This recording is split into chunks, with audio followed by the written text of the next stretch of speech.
¿Y si la mayor crisis financiera de nuestra generación no fuera solo un desastre, sino también el mapa de un tesoro para las empresas más audaces? Después del colapso de 2008, la desconfianza era la norma. Pero en medio de todo ese caos, algunos vieron una oportunidad única. Hola y bienvenidos. Hoy vamos a sumergirnos en un documento fascinante nacido justo en ese momento de incertidumbre. Es un artículo de investigación de 2010 de la Universidad Hyperion que propone algo muy ambicioso: una fórmula matemática y una herramienta de software para responder a una de las preguntas más arriesgadas en los negocios: ¿cómo y dónde expandirse internacionalmente? Exacto. Y nuestra visión aquí es, pues, desgranar esa propuesta. Vamos a ver si realmente crearon una brújula fiable para navegar mercados desconocidos o si por el contrario es más bien un ejercicio académico, interesante, pero con limitaciones prácticas evidentes. Analizaremos sus fundamentos, su fórmula y esa herramienta que desarrollaron con el curioso nombre de AMBILAN. El documento arranca con una idea muy potente: las crisis son aceleradoras de oportunidades. Mientras todo se derrumbaba, se podían comprar activos a precios de saldo o, no sé, entrar en mercados que antes eran inaccesibles. Este texto intenta dar un método a esa audacia. Propone un proceso gradual de internacionalización en 4 fases, como círculos que se expanden. Primero exportador, luego firma internacional, después multinacional y finalmente transnacional. Es un intento de poner orden en un proceso que parece puramente caótico. Es un punto de partida lógico, sin duda. Estructurar el caos es siempre el primer paso, pero el propio texto enumera una lista de barreras que da auténtico vértigo. Barreras comerciales, competidores locales, regulaciones gubernamentales, inestabilidad legislativa, corrupción. El modelo intenta cuantificar todo ese riesgo, pero aquí surge la primera gran pregunta: ¿se puede realmente asignar un número, una nota del 1 al 10, a factores tan abstractos como la compatibilidad cultural o el nivel de corrupción de un país? Entiendo la duda, pero no es ese precisamente el valor. Forzar a un equipo directivo a debatir y consensuar un número para algo que normalmente se queda en el terreno de la intuición. Al menos lo pones sobre la mesa y lo haces explícito. Es un primer paso para gestionarlo. Un primer paso que puede ser muy engañoso. Reducir la complejidad de una cultura o de un sistema político a un solo dígito es como mínimo atrevido. ¿Qué significa que la corrupción de un país es un 7 sobre 10? ¿Significa que hay que pagar pequeños sobornos para conseguir licencias o que existe un riesgo real de que el gobierno expropie tu inversión? La cifra única oculta una enorme cantidad de matices cruciales. Buen punto. Y quizá por eso el documento distingue tan claramente entre las diferentes formas de entrar en un mercado. No es lo mismo exportar, que tiene riesgos limitados, que tu mercancía llegue bien, el tipo de cambio, que hacer una inversión extranjera directa donde te juegas mucho más. Claro. Con la inversión directa, los riesgos son mayores: restricciones de divisa, depreciación de la moneda local o, en el peor de los casos, la expropiación. Pero a cambio obtienes el control total y acceso a incentivos locales. El modelo intenta, al menos, guiar esa elección. Claro, pero a mí ahí me surge una duda fundamental. Para evaluar esos riesgos, ¿en qué se apoya el modelo? ¿En herramientas como las calificaciones de las agencias de crédito? En el documento vemos una tabla que compara las escalas de Moody's y Standard Poor's. Y aquí es donde encontramos una ironía. Bueno, una ironía fundamental. ¿A qué te refieres? El modelo se construye para navegar la incertidumbre de una crisis, pero se apoya en las mismas agencias de calificación que fallaron estrepitosamente en prever esa misma crisis. Fueron uno de los grandes señalados. Es como intentar orientarse en una tormenta con una brújula que sabemos que se vuelve loca con los rayos. Vaya. De hecho, el propio documento, casi sin querer, lo admite. Menciona que Moody's mantuvo una perspectiva estable para Rumanía en 2009. Justo cuando el país entraba oficialmente en recesión. Confiar en esas calificaciones como un pilar de tu fórmula es como mínimo paradójico. Visto así, es una debilidad clara. Pero siendo justos, ¿qué alternativa tenían en 2010? No existía el análisis de Big Data ni el seguimiento de sentimiento en redes sociales como hoy. Tenían que usar los estándares de la industria, por muy imperfectos que fueran. Era la única fuente objetiva disponible. Objetiva, entre comillas, muy grandes. Pero sigamos, porque la forma en que intentan combinar estos datos es, desde luego, ingeniosa. Vale, entiendo los riesgos y las barreras. Pero, ¿cómo intentan resolverlo? ¿Cuál es la salsa secreta de este paper? Porque proponen una fórmula concreta, un indicador al que llaman I, y su versión logarítmica Y estrella. La fórmula puede parecer intimidante, pero sus ingredientes son muy intuitivos.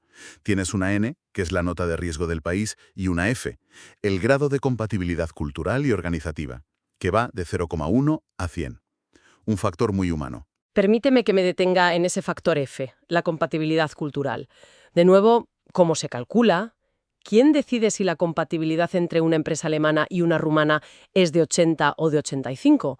Es un número que se presenta como objetivo en una fórmula matemática, pero que nace de una valoración puramente subjetiva, de una percepción. Se viste de ciencia algo que, en el fondo, es una corazonada. Entiendo, pero insisto, no es ese el objetivo.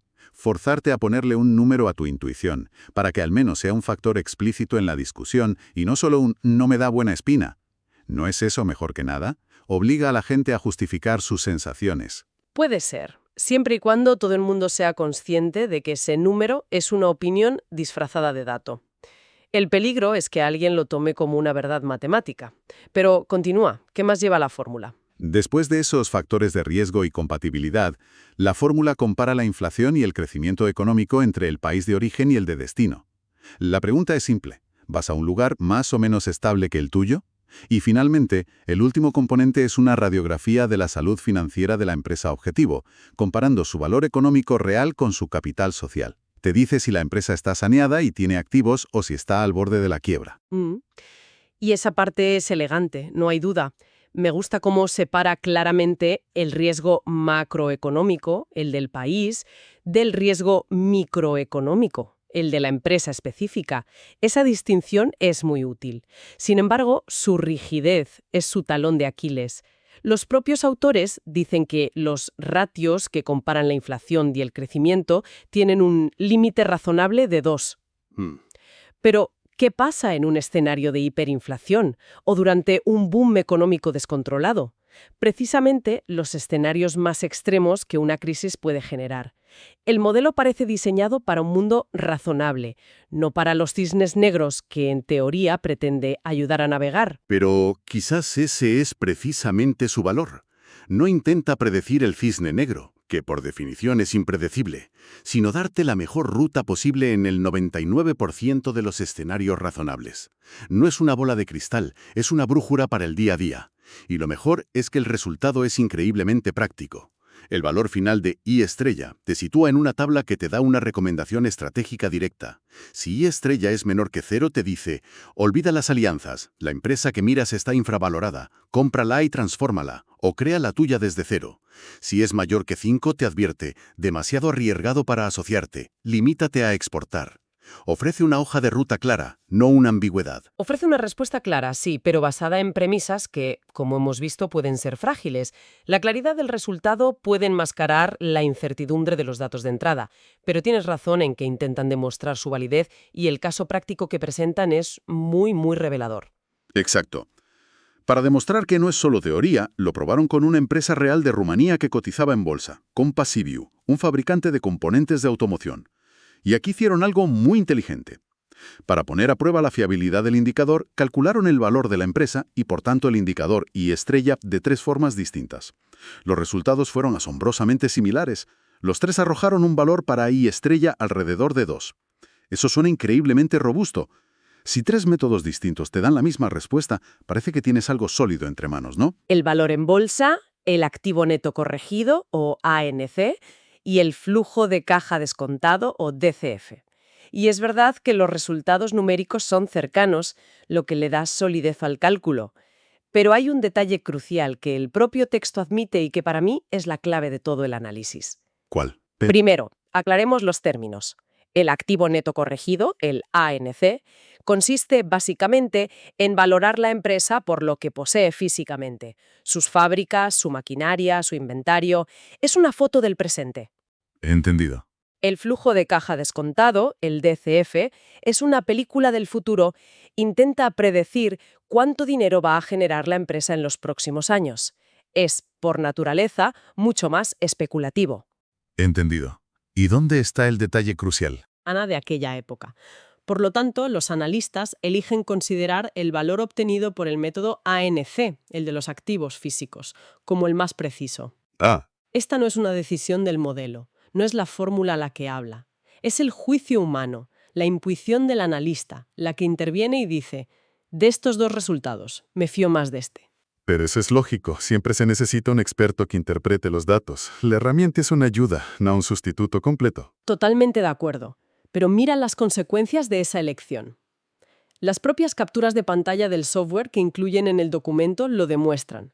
Si el analista elige el valor de la empresa calculado por el método DCF, el futurista, el programa recomienda como estrategia óptima una fusión. ¿Vale? Sin embargo, si elige el valor calculado por el método ANC, el conservador, que es el que ellos consideran más fiable, la estrategia recomendada cambia por completo. ¿A qué cambia? A, licencia, franquicia o alianza estratégica. La decisión final y la estrategia resultante sigue dependiendo de una elección humana fundamental. La herramienta no elimina la subjetividad, simplemente la estructura. Así que todo se reduce a una decisión humana, al final. Pero la ambición del paper no se quedaba en la fórmula. Querían empaquetarlo todo en una herramienta, ¿verdad? Hablemos de ese software, Ambilan. Exacto. Querían entregar un producto final. Y Ambilan es la culminación de toda esta teoría. Es la prueba de que no querían quedarse en un paper académico, sino crear algo útil. Ver las capturas de pantalla hechas en Visual Basic 6 sobre Windows XP es casi un viaje en el tiempo. Me transporta a otra era, casi puedo oír el ruido del módem conectándose. Totalmente. Pero no hay que restarle mérito. Para la época, en 2010, crear una herramienta de escritorio funcional a partir de un paper académico era un salto enorme. Hoy lo haríamos con una API y un dashboard en la nube que se actualiza en tiempo real. Pero el espíritu es el mismo, hacer la teoría accionable. Y era completamente funcional. Introduces los parámetros de los que hemos hablado: riesgo país, compatibilidad cultural, inflación. Eliges el método de valoración para la empresa objetivo y, al instante, te da la estrategia óptima, incluso con gráficos que muestran la evolución del balance. Y ese es un punto clave. Es una herramienta de 2010 y funciona como tal.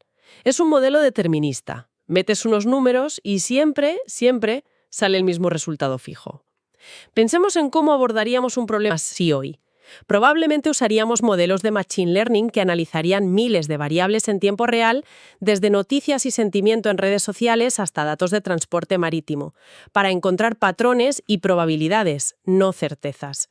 Ambilan es una fotografía fascinante del pensamiento avanzado de su época, pero cabe preguntarse si un modelo tan rígido es suficiente para la complejidad y, sobre todo, la velocidad del mundo actual. En resumen, hemos analizado un intento brillante de convertir el arte de la expansión global en una ciencia.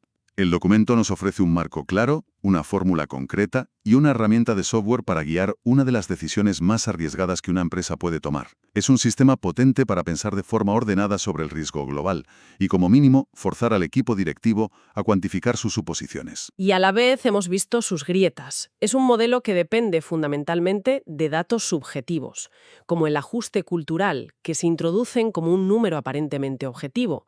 Asume condiciones económicas razonables, lo que lo hace vulnerable justo en los escenarios de crisis extrema para los que fue diseñado. Y como hemos visto en el caso práctico, en última instancia, la estrategia final no la dicta la fórmula, sino el juicio del analista al elegir en qué dato confiar. Es una calculadora muy sofisticada, sí, pero no reemplaza la intuición estratégica y el profundo conocimiento del contexto local que solo un equipo humano puede aportar. El objetivo de este trabajo era traer certidumbre después del caos de 2008. La pregunta que queda en el aire para cualquier directivo hoy es, en un mundo que parece aún más impredecible, ¿qué es mejor? ¿Confiar en una fórmula, por muy inteligente que sea, que nos da una respuesta clara pero potencialmente frágil? ¿O abrazar la flexibilidad y la intuición que ningún modelo puede capturar por completo? Quizás la verdadera respuesta no está en elegir, sino en saber combinar ambas. ¿Dónde está el equilibrio entre el dato y el instinto? Gracias por acompañarnos en este análisis. Hasta la próxima.